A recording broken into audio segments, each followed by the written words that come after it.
Ah, merda.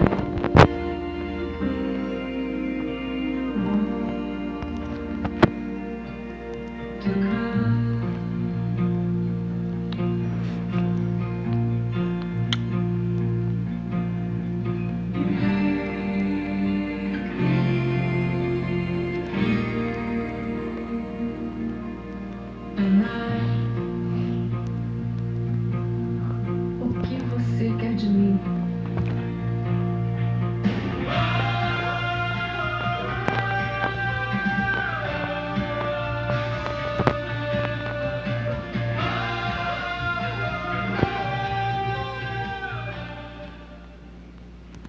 Depois que o voo 828 voltou inexplicavelmente, Micaela descobriu que seu grande amor e sua melhor amiga estavam casados.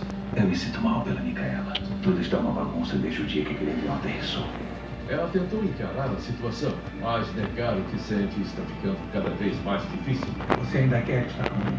Claro que quero, né, pai? Quero muito. Então vá atrás dele, Ele querida. tá casado. Só porque ele achou que você tinha morrido. Próxima terça, depois de Aruanas, Se o ama, diga a ele. Manifest, o mistério do voo 828.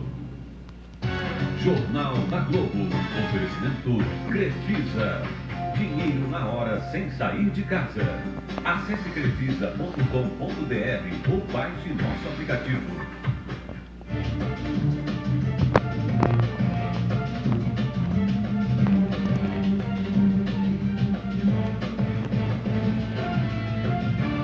Boa noite. Os números oficiais estão longe de retratar a realidade do coronavírus no Brasil. Ainda assim, olhando só para eles, ultrapassamos a China no total de mortos e tivemos recorde de óbitos no único dia. Neste quesito, só 2 países nos superaram nesta terça. Num deles, os Estados Unidos, Donald Trump disse que o Brasil escolheu um caminho diferente dos vizinhos e que por isso temos aqui um surto sério, a ponto de Trump falar em suspender todos os voos do Brasil para o território americano.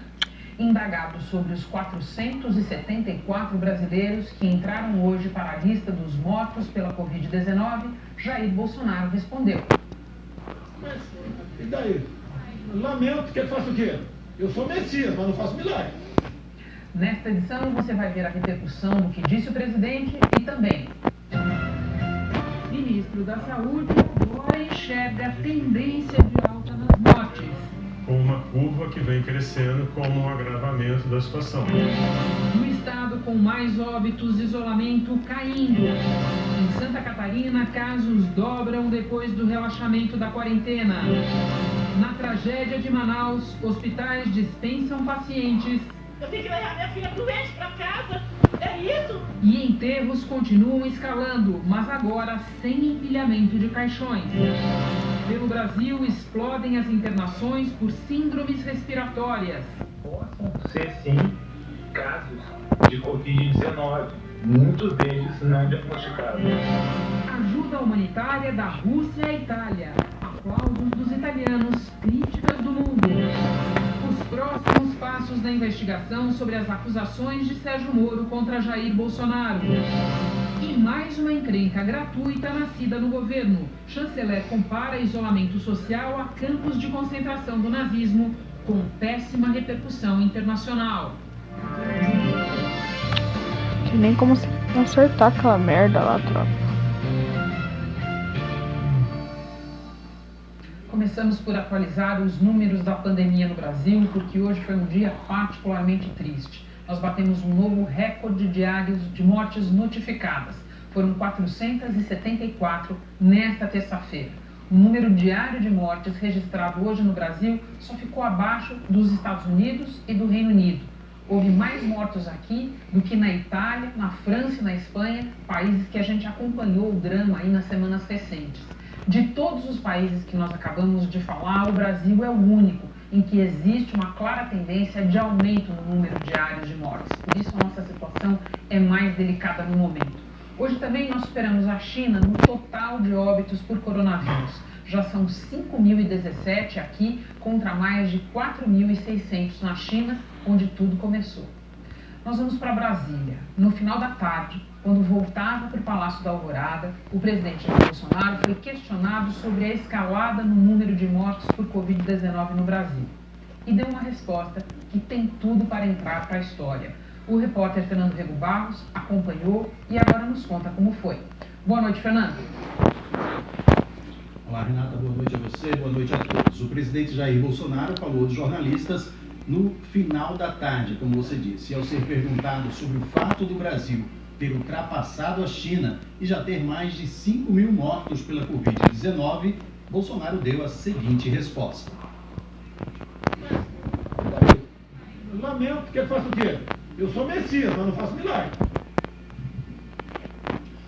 Logo depois, o presidente perguntou se tinha alguém transmitindo ao vivo. Responderam que sim. Bolsonaro então olhou para as câmeras e disse que se solidariza com as famílias das vítimas.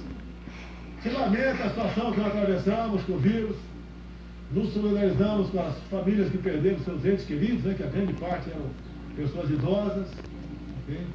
Mas é a vida. Amanhã vou eu. Logicamente que a gente quer, se um dia morrer, ter uma morte digna, né? E deixar uma boa história para trás. O que eu mais quero é, na graça de Deus, entregar um Brasil muito melhor do que eu recebi para quem vier me suceder. É isso que eu quero, não é? Deus está conosco. Diante das palavras de Jair Bolsonaro, as reações foram imediatas. Deputados e senadores demonstraram perplexidade com o que o presidente disse. Ninguém espera por milagres, mas o que cada brasileiro espera de fato, de cada um de nós que tem responsabilidade pública, é que haja um comprometimento cada vez maior, um trabalho cada vez mais intenso para diminuir o número de mortes e minimizar os efeitos dessa pandemia. É a nossa obrigação. É lamentável quando o presidente da República trata com desdém a morte de mais de 5.000 brasileiros e não emite uma palavra sequer de solidariedade aos seus familiares. O maior responsável pelo agravamento da crise sanitária em nosso país é o senhor Jair Bolsonaro. Ele antagonizou com governadores e prefeitos, minimizou os impactos da crise e atacou o isolamento social. É uma declaração inaceitável do presidente da República.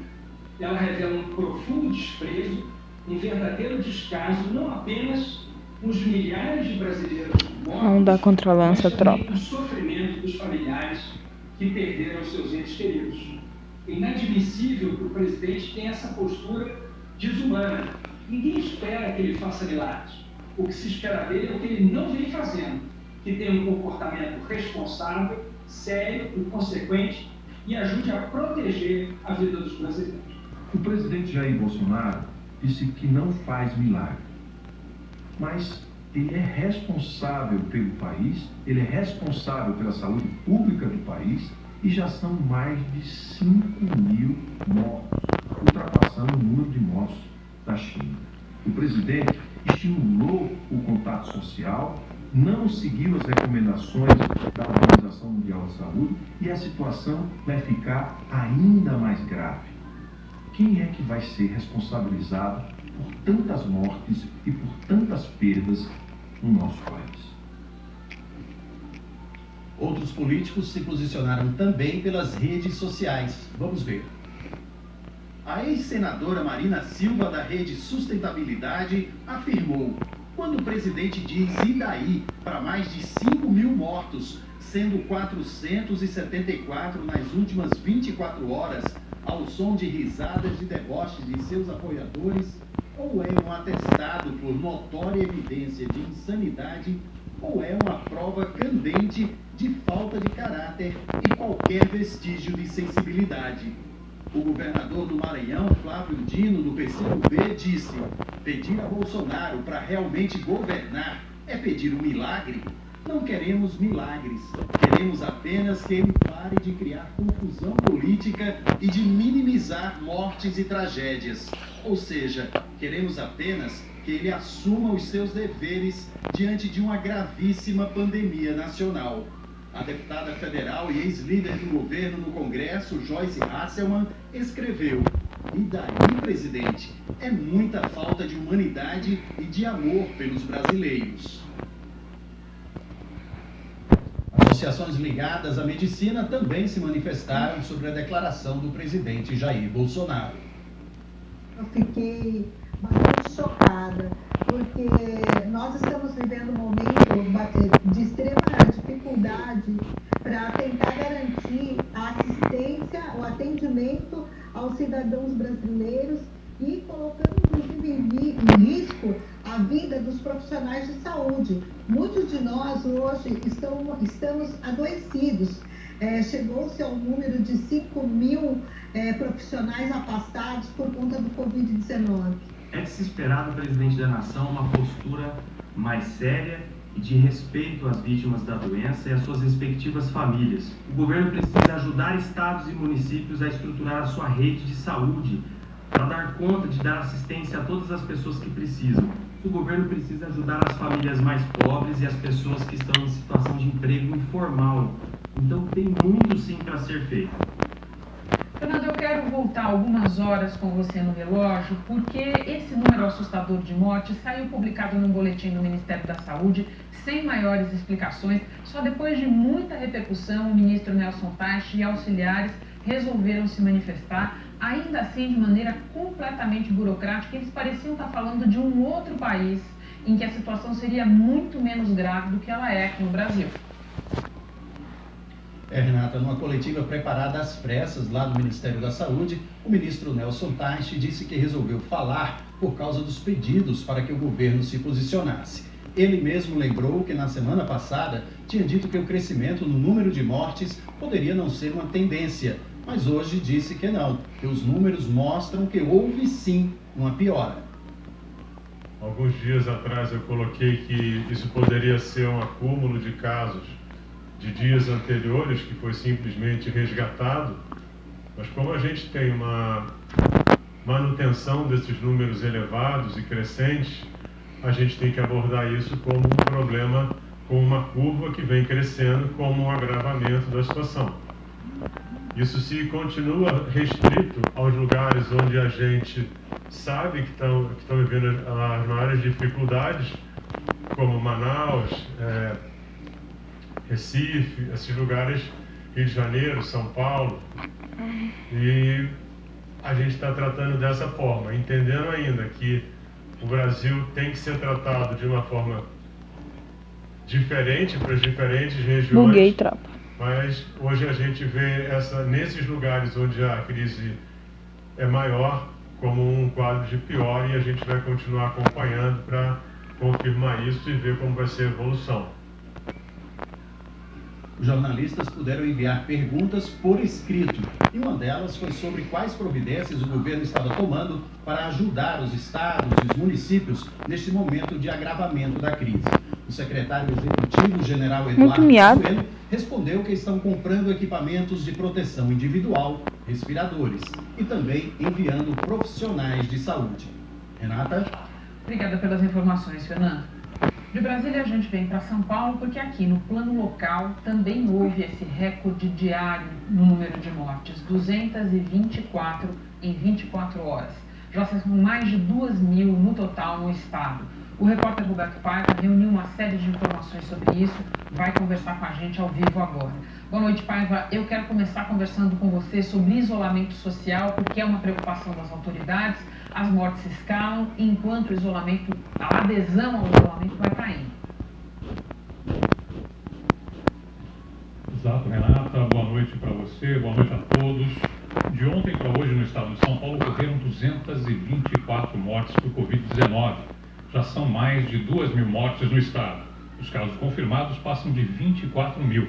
Para as autoridades de saúde, o aumento dos casos e das mortes tem relação direta com a queda no índice de isolamento social, que ontem ficou abaixo de 50%. Não há dúvida que contato social, isolamento social, distanciamento social menor são casos a mais. E casos a mais significam óbitos a mais. Nós estamos trabalhando em alerta amarelo. A taxa de ontem foi de 48%. Então, mais uma vez, nós descemos abaixo de 50%, e isso é muito perigoso, e nós temos que reverter esse quadro. Paiva, um outro dado, um outro ingrediente para toda essa preocupação é que vai escalando também a ocupação dos leitos de UTI. Exatamente, Renata. Aqui no estado de São Paulo, a taxa de ocupação das UTIs está em 61%. Na Grande São Paulo, a situação é ainda mais preocupante. A taxa está em 81%. Autoridades de saúde temem um eventual colapso na rede pública e alertam que o sistema está perto do limite. A média de permanência do doente Covid positivo no UTI é mais de 15 dias. Quer dizer o quê? Num leito de UTI eu consigo colocar 2 pacientes por mês. Então, se você jogar o número de leitos disponíveis hoje, e com essa taxa de ocupação, nós estamos chegando num limite altamente perigoso. Paiva, quando a gente pega São Paulo capital, a gente pode monitorar um outro número em que a gente vem prestando muita atenção, que é o de profissionais da saúde infectados. Pois é, Renato. O levantamento da Prefeitura de São Paulo mostra que foram registrados mais de 700 casos de Covid-19 entre os profissionais de saúde, e 13 deles morreram. Uma pesquisa realizada pela Associação Paulista de Medicina mostra que mais de 90% dos médicos em atividade no estado de São Paulo não foram submetidos a testes para saber se foram infectados pelo novo coronavírus. A pesquisa foi feita com cerca de 2.000 médicos das redes pública e particular. 65% dos médicos trabalhavam em hospitais e pronto-socorros que recebem pacientes com Covid-19. Estas imagens do Hospital de Campanha de Embu das Artes, na Grande São Paulo, mostram o trabalho dos profissionais que cuidam de pacientes com o novo coronavírus. Eles tentam salvar uma mulher de 62 anos, hipertensa. Apesar dos esforços, ela morreu com suspeita de Covid-19. E muitos desses profissionais acabam se contaminando também. No fim de semana, o médico Paulo Gonzalez, 60 anos, de Barueri, que atuou na rede pública, morreu. Segundo a família, ele tinha contraído a Covid-19. Um homem tão do bem, que amava tantas pessoas, que gostava tanto do que ele fazia. Desde criança ele queria ser médico. Ele queria trazer a cura para as pessoas. E assim ele fez por muitos anos. Paiva, uma última pergunta sobre um tema que a gente tem batido aqui no Jornal da Globo, que é o tema da subnotificação. E você tem números nacionais sobre isso para nos relatar. O levantamento revela que desde o registro da primeira morte por Covid no país, no dia 16 de março até hoje, houve um aumento de mais de 1000% no número de mortes por síndrome respiratória grave. Esse tipo de síndrome pode ser consequência de outros vírus e doenças, mas o aumento no meio de uma pandemia causada pelo novo coronavírus não deixa dúvida, de acordo com o levantamento. A Covid-19 estaria ganhando nomes de outras doenças respiratórias nos atestados de óbito por falta de exames. Outra análise, feita pelo epidemiologista Paulo Lotufo, no blog do jornalista Hélio Gurovitz no G1, mostra que aqui em São Paulo, as mortes provocadas pela Covid-19 podem estar 168% acima do número oficial. Ele notou que os registros de mortes naturais vinham mantendo números parecidos em janeiro e fevereiro em relação à média dos anos anteriores. Mas, em março deste ano, a cidade teve 743 mortes naturais a mais, 277 delas confirmadas como Covid-19 por exames. Para Lotufo, o novo coronavírus está por trás de boa parte das outras mortes a mais na capital. Uma parte considerável do que está se passando de mortes é o vírus, sim, porque ele não atua só no pulmão. Ele está atuando no coração, está atuando no cérebro, está atuando no rim, ele está fazendo mais trombose, está levando trombos para o cérebro, está desestabilizando o coração, está mexendo com os rins. É realmente um vírus muito perigoso que nós estamos nos defrontando. Como a gente percebe, a situação pode ser ainda pior do que aparentavam os números oficiais. Renata. Muito obrigada pelas informações todas, Paiva. De São Paulo, a gente vai para aquele ponto do Brasil no qual a gente está olhando com muita atenção há semanas já. Amazonas, a gente tem noticiado desde a semana passada que o número de enterros em Manaus triplicou em relação à média. Desde o dia 22, por exemplo, quando a prefeitura começou a contabilizar óbitos em casa, foram 783 sepultamentos. No entanto, as mortes confirmadas por Covid-19 até o momento são 351 em todo o estado. É um número bem abaixo de enterros que nos leva para aquele problema que a gente estava discutindo com o pai: subnotificação. Entre esses 10 caixões está o que leva o corpo de Maria Portelo, de 61 anos. Todos foram sepultados hoje no cemitério municipal do Tarumã, em Manaus. No caso de Maria, que faleceu em casa com sintomas de Covid-19, segundo a família, o enterro aconteceu 2 dias depois da morte. O serviço funerário demorou mais de 24 horas para retirar o corpo dela.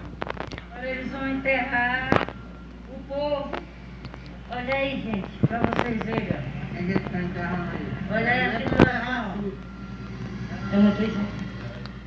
Nesta terça, os caixões voltaram a ser colocados lado a lado nas valas, e não mais empilhados, como havia sido determinado ontem pela Prefeitura de Manaus para otimizar espaço.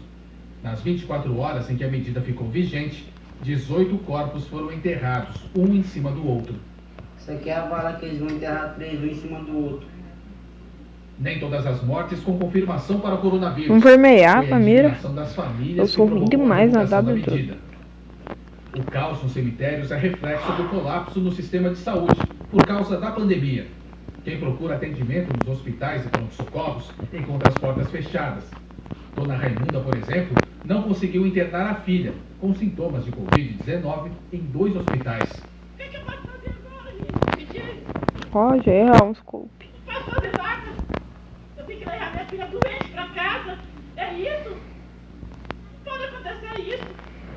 Nesta terça, o Amazonas chegou a 4.337 casos e 351 mortes confirmadas por coronavírus. O governo afirma que praticamente não há mais vagas nos hospitais públicos e pronto-socorros para atender pacientes com Covid-19. O hospital de referência Delfim Aziz também está com todos os leitos ocupados. A taxa de ocupação hoje é de 94%. Temos uma dificuldade muito grande de conseguir mão de obra especializada, como médicos intensivistas, fisioterapeutas, enfermeiros intensivistas, que são esses profissionais que ficam lá na beira do leito. Nós estamos trabalhando todos os dias aí para montar escalas, estamos contratando profissionais, mas vai chegar um momento que a gente não vai ter condição de resolver isso daí, porque a demanda está aumentando significativamente. Os números estão explodindo no estado do Amazonas. Indícios de subnotificação também no Rio Grande do Sul, onde dispararam as internações por doenças respiratórias. Já são quase 1.900 internações por doenças respiratórias no Rio Grande do Sul só nesse ano.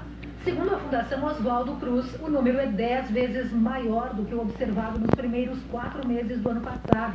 O pico de internações aconteceu entre 29 de março e 4 de abril. Só nesses dias, 462 pessoas deram entrada em hospitais. Sempre quando a gente tem a circulação de um novo agente etiológico, a gente tem um aumento da sensibilidade das nossas fontes notificadoras. Então, certamente, isso é um dos fatores. O Rio Grande do Sul já tem mais de 1.300 casos de Covid-19 confirmados e 49 mortes. Para o chefe do Serviço de Infectologia do Hospital de Clínicas de Porto Alegre, pode haver subnotificação. Um indício disso vem da ocupação dos leitos de UTI dos hospitais de Porto Alegre. As internações de pacientes com síndromes gripais dobraram desde o fim de março.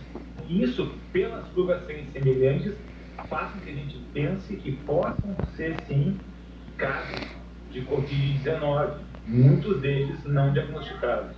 Esse aumento expressivo acontece 2 meses antes do inverno chegar. Normalmente, nessa época, as internações por problemas respiratórios já costumam sobrecarregar os hospitais aqui no Rio Grande do Sul, o que preocupa os especialistas em saúde. No caso dos pacientes de Covid-19, esse período de internação é mais longo, costuma durar de 7 a 21 dias. A gente ganhou 4 a 6 semanas para nos melhor aparelharmos, melhor nos prepararmos para um aumento no número desses casos. Então, acho que isso é uma coisa, a gente ganha tempo. Em São Luís, simplesmente não há mais leitos de UTI disponíveis. O governo diz que nunca fez tantos enterros seguidos em mais de 30 anos de serviço neste cemitério no centro de São Luís. Quem está lá fora não tem noção do que está acontecendo aqui dentro do cemitério. Pelo segundo dia consecutivo, a capital maranhense alcançou 20 mortes em 24 horas. E o total de óbitos no estado chegou a 166. O maior número de casos. Hoje, segundo a Secretaria Estadual de Saúde, as UTIs em São Luís chegaram ao limite. Todas as 112 vagas na terapia intensiva, exclusivas para pacientes com Covid-19, estão ocupadas. Tudo leva a crer que o nosso pico deve se dar ainda daqui a 2 ou 3 semanas. Então, a gente ainda vai continuar terminando essa casa aumentando todos os dias. Mas sem médicos e enfermeiros para fazer o atendimento. O hospital teve que abrir um processo seletivo emergencial porque quase 200 funcionários foram afastados por suspeita ou confirmação de infecção pelo coronavírus. O governador Flávio Dino, do PCdoB, disse que o estado está mais perto do lockdown, que são medidas ainda mais restritivas de distanciamento social, que a reabertura do comércio não essencial. Com isso, nós tenhamos uma circulação ainda menor de pessoas e com isso possamos atenuar a disseminação do coronavírus, que até aqui tem sido bastante acelerada, no caso do Maranhão, especialmente na ilha de São Luís, mas também em outros estados brasileiros. Em Pernambuco, 508 pessoas mortas, infectadas 5.724. Entre essas o cara tava ali, mano. Chatão. Muito obrigada a todos os técnicos de enfermagem, as enfermeiras, os médicos, o pessoal da conservação. Buguei, não queria tirar. E me deram muita força, eu agradeço a todos. Muito obrigada por tudo, gente, muito obrigada. Não pegou, troca. A gente está devolvendo ela à família com muito amor no coração. E aí é quanto a gente vale, a gente vê que vale a pena a gente estar aqui. Eles que estão ali a tia me vai deixar eu morrer pra com os você. pacientes, aplaudem. Ui, dei 150 nele, troca. Mas muitos dos que estão firmes no SAMU, nas UPAs, nas policlínicas, nos hospitais, O cara tá indo pra lá. também adoecem. Falei, olha lá, o coquinho dele tá lá do outro lado. 3 pessoas que fazem um teste aqui em Pernambuco e têm resultado positivo para a Covid-19 faz parte do time dos profissionais de saúde. Não pegou. Quando a gente olha os números absolutos, já são quase 2.000 profissionais infectados. E mais de 1.000 ainda esperam o resultado dos exames. A confirmação para a Covid-19 de Laura saiu só 10 Olha o cara aqui em cima, cara. Esse cara ele me dá cada susto. Tropa do céu. 150. 150. Estou me recuperando. Sinto muito por não poder ajudar os colegas, principalmente onde há uma escala desfalcada, em que existem vários profissionais de saúde afastados. Rebeca já se curou. Se eu pegar uma arma aqui dentro, tipo o Skyroach, meu Deus, não consigo dar um tiro de longe. Completamente diferente. Nós estamos com as unidades lotadas. Não temos para onde levar paciente. Eu trabalho no serviço de atendimento móvel e eles estão lotados. Então não está tendo para onde levar paciente. Ficou só eu, né? Não, menina ali. Vai subir. Vírus em contato com um colega no hospital. Quer que ele nem me inclusive da família. Ela acredita que os profissionais precisam mais equipamentos de proteção individual. Bom. Daqui a pouco vão gozar de primeira saúde para acabar a pandemia e nós vamos estar exaustos com a pandemia que nunca aconteceu na minha geração. E a gente vai ficar batalha. Então, tudo é realmente essencial.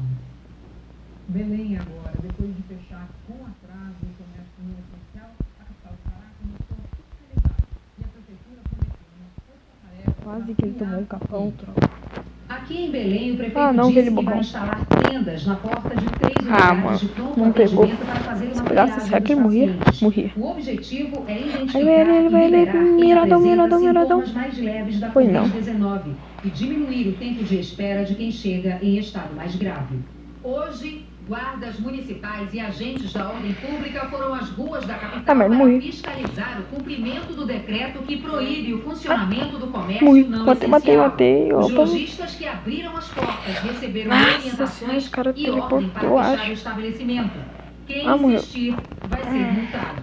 O governador Helder Barbalho do MDB participou de uma videoconferência com outros governadores e o ministro da Saúde, Nelson Tais, que fez uma lista de pedidos: respiradores, monitores e equipamentos de proteção individual para reforçar a estrutura das UTIs dos hospitais e ampliar os atendimentos. Em Belém, todos os leitos de UTI do município estão ocupados. E a taxa nos hospitais do estado é de 83%. O Pará chegou hoje aos 2.319 casos confirmados de Covid-19. Eu vou matar mais uma vez daí o outro, uma vez cada um deles, daí eu vou finalizar o vídeo, tá bom? Dessa triste estatística. Deu bastante aos já 90 anos, ela venceu a batalha contra o coronavírus, depois de uma semana internada. A família a levou para casa com o coração cheio. Eu tô aqui em cima.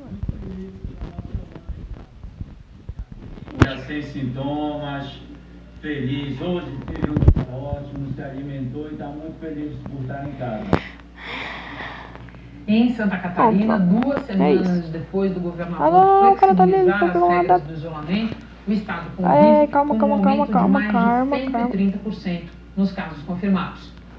Terça-feira foi de movimento em boa parte do centro. O cara lá atrás dele, ó. Bagaçou ele. Esse cara lá, mano. Qual foi da sua? Você quer morrer pra mim, então. Então você quer tomar? Pega aqui minha W, pega, né? Tu tá doido, tira bem nas pintas que pega às vezes. No dia 14 de abril, quando o comércio foi reaberto em Santa Catarina, eram 853 casos confirmados da Covid-19 no estado. Agora são 1.995 casos. Um aumento de 133%. Blumenau, no Vale do Itajaí, é uma das cidades que registraram um crescimento bastante expressivo nas últimas 2 semanas. Finalizar com essa bateria aqui, troca. Para 177 casos. Um aumento de 156%. Acho que você já sabe o que é, né? Podemos entender que existe uma relação entre a abertura do isolamento e o aumento pistola, mas a pelana do jogo. Será? Também o fato de a Desertico é a pelana também, terá. Só que não tem ela aqui, né? Eu acho que eu não ia usar. Ou ia. Eu ia assim. Só que eu dou muito mais capa que a M500. Só que eu tomei um agora porque eu li é difícil dar capa no cara. Se ele ficar só de coquinho, ó. Não pegou capa. Nossa, do. O cara só não sai daqui, cara. Sai daí, doido. Isso é chato. Isso é doido. Se nós chegarmos a 50% de ocupação dos leitos de UTI ou da enfermaria destinada a atender os casos do Covid em Chapecó, nós vamos voltar a ter o fechamento total de todos os estabelecimentos do município de Chapecó. Agora a gente vai para o Rio de Janeiro, que fica atrás apenas de São Paulo nos números. No momento, são 738 mortes confirmadas por Covid-19. Cara, eu tô muito... 61 apenas muito hoje. miado, o cara nasce atrás de mim. Se eu pegasse minha distância, eu dava um capa nele. Será que ele morreu já? Boa noite, Fernanda. O padrão se repete. Ai, não morreu, tomara que não. Ah, não, tá. Também aí no Rio de Janeiro. Ai, merda, sai. Ah, o cara tá lá. Renato, não morreu, ficou miado? Todo o estado já passou de 8 machuquei ele bastante com a minha que M500. agrava o problema da falta de leitos dia após dia. Ele vai tirar em mim de novo, certeza que só há leitos de UTI em 2 hospitais da rede estadual. E um desses hospitais fica em Volta Redonda, dar um capão nele de 1.500 daqui. Aqui da capital. A taxa de ocupação na rede estadual chega a 85% e na outro ali, ó. não. Tô bugadão. COVID-19 chega a 97%. Bota o seu cara. Já são mais de sai daqui, doido. Tá, bebeu? Na fila para conseguir um leito numa unidade de terapia intensiva. E nesse cenário, tem gente que não consegue esperar. A gente vai ver agora o depoimento de uma filha. O pai dela, de 48 anos, estava esperando por um leito com respirador. Deixa eu morrer pra esse cara lá de cima. Tira de mim. Unidade de pronto atendimento. E logo depois, não me pegou no pulo de baixo. Se eles tivessem incubado meu pai antes, talvez ele estivesse aqui agora, né? Não vou ficar pensando nisso, porque ele já se foi. Então, pega a capa. Mostra o que está acontecendo de verdade. O cara vai se bagaçar ele agora, só já não era um cara subindo lá do bonezinho azul, mas acho que era outro cara. Tô louco. Vermelha, mira. São pais, mães, avós, médicos, enfermeiros, professores. Vermelhando, coquinho, nem perde tempo, sai. A morte de um professor muito querido de matemática comoveu ex-alunos. Toma. E um desses ex-alunos hoje é